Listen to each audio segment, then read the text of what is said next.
Kenneth Maxwell, Keddy, private.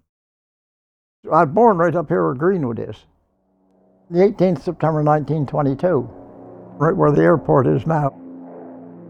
My mother and father got married, and they had a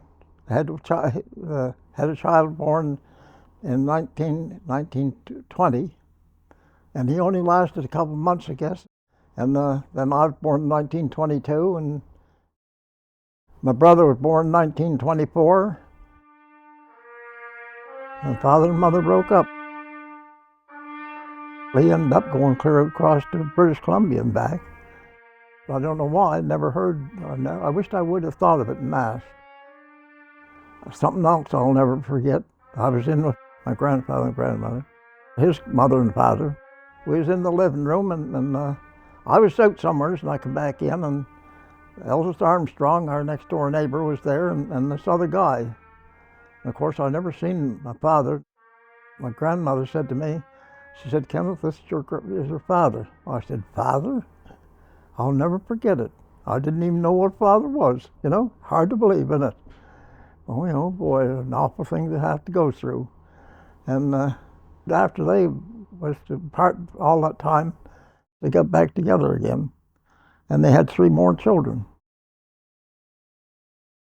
I worked around different places, farming and every little bit of everything, and apple factory over in Kingston, and I worked in the mill just down below here, sawing wood. Back in 1939, just before I joined, I was in North Kingston on a farm, and they had a 32 Ford 5-ton truck, and their son was about 8 years older than me. Now, I don't know how come, but we go anywhere, he got me to drive. And kid, in that fall, I did enlist. Went to the West Nova Scotia Regiment and went into Halifax and Kemple, and I guess even down in Digby in Yarmouth and did training. I was a Lance Corporal for about a week. I turned the thing back in. I wasn't out for giving orders, I was always ready for taking orders. Brother, he was 2 years younger than me, but he joined up in the spring, and I didn't join up until that fall. And of course, he got over to England before I did, and got in this here camp, and it wasn't too far from Aldershot.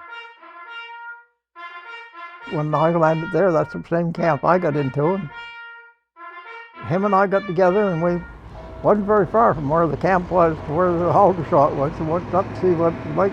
I'll never forget that. And looking around, and we come to this one big building, and this one guy comes out around and said, "You first want a tattoo?" I said, "God, I'd like to have one," but I said I could never afford one of them. And my brother said the same thing, and I always said, "We'll give you one, it won't cost you nothing."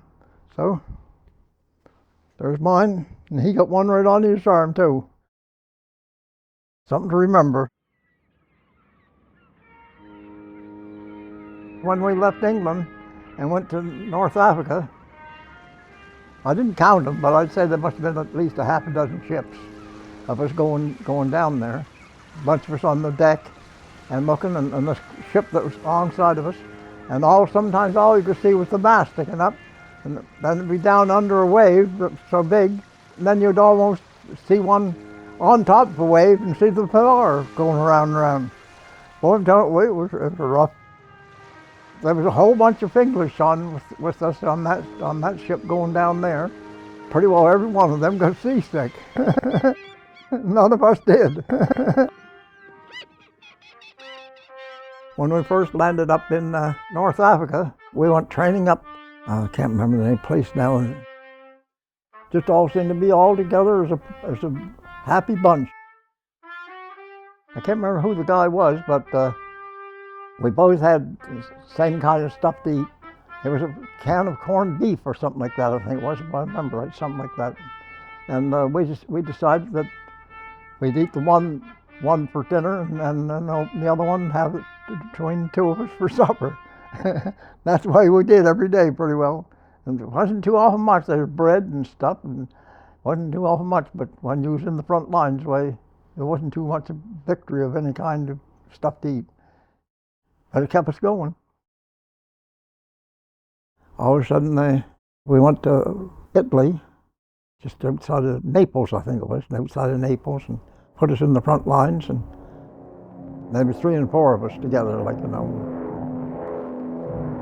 It was in the front lines and that when I got wounded. Big artillery shell. I don't know just how far away from this it was, but close enough, the explosion from it knocked the 3 of us right down on the ground. I got a piece in the back of my right knee and went right into the joint. It was a piece about the length of my finger and about the same size. And I felt something burning, so I pulled it out.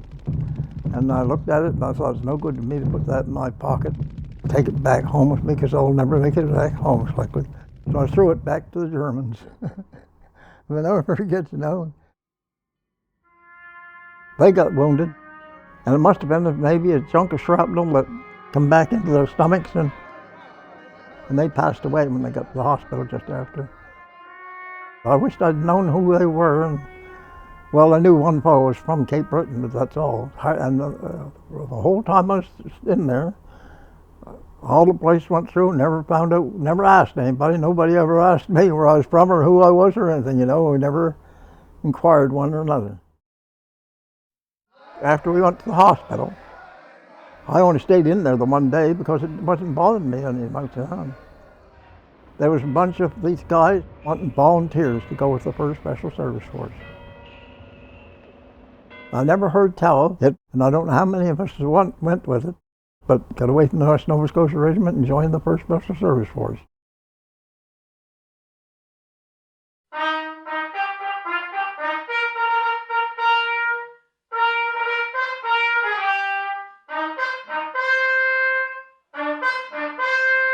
After that, we went training up in Italy, up above there. It's a big place.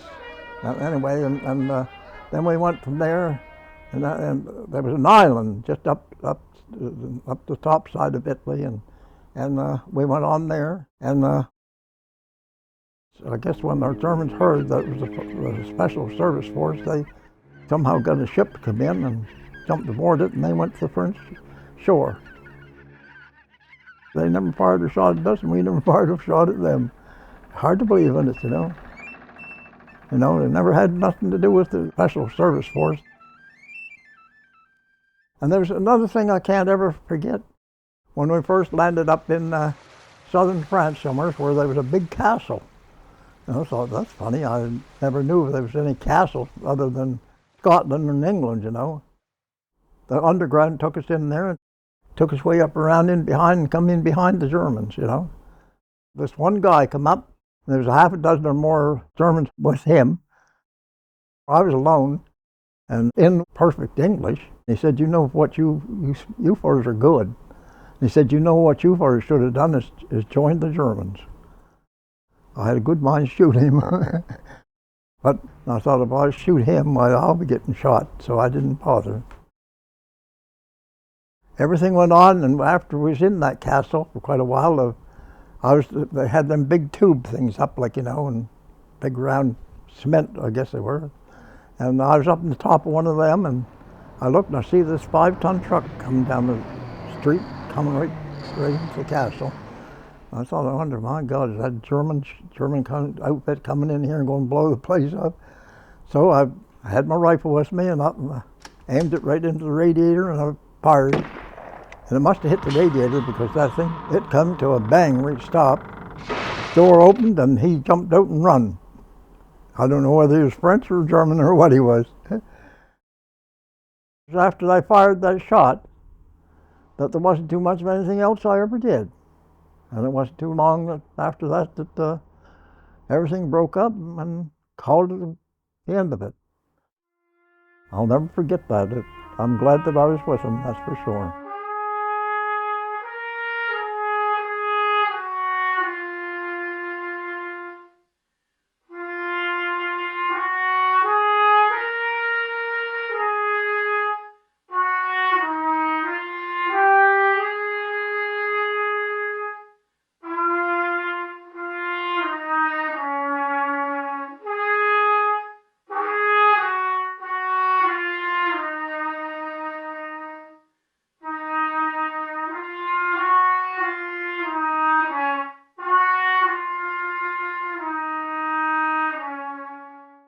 I've often said that God must have been listening to me, looking after me. Somebody had to be, and who else could it have ever been?